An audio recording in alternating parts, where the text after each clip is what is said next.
The British government has unveiled its post-Brexit immigration plans, which will end the free movement of people from Europe. In its place, the UK will introduce a points-based system that prioritises skilled workers who can speak English. The government says the new scheme will deliver on the British people's priorities, and they are urging employers to move away from relying on cheap labour. Our correspondent Ollie Barrett joins us now from London for more on this. Ollie, how will this points-based system work?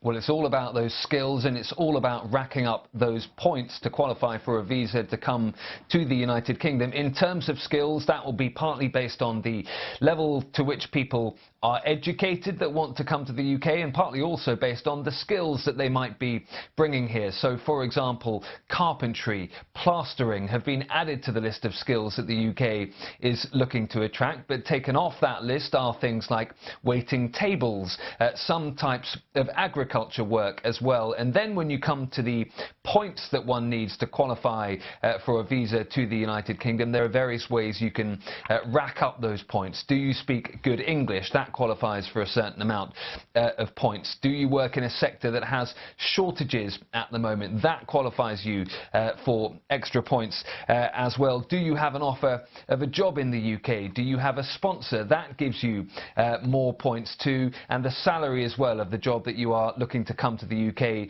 to carry out. All of that feeds into the points tally, which is crucial to all of this. And I think the other thing that's worth emphasising here is that the UK government is now saying that non-EU applicants for visas to work in the UK will in future be treated in exactly the same way as EU applicants. That was one of the things that Brexiteers have for years said that they thought was unfair, that if you worked and lived in the European Union, you were an EU citizen, you could come to the UK in a way that was much easier than for those outside of the EU. So a pretty major shake-up here. All right, well, we also know that the opposition parties and industry groups, they're not happy. What are their concerns?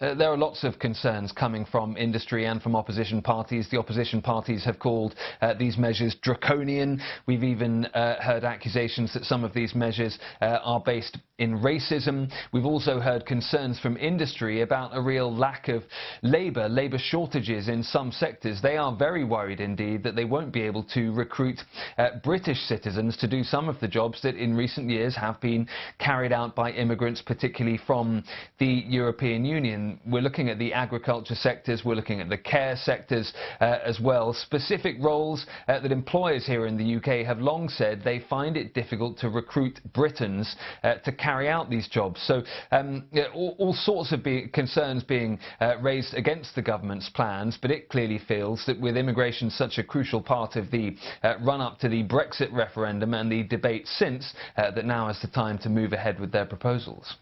Thanks for that update. Ollie Barrett speaking to us from London.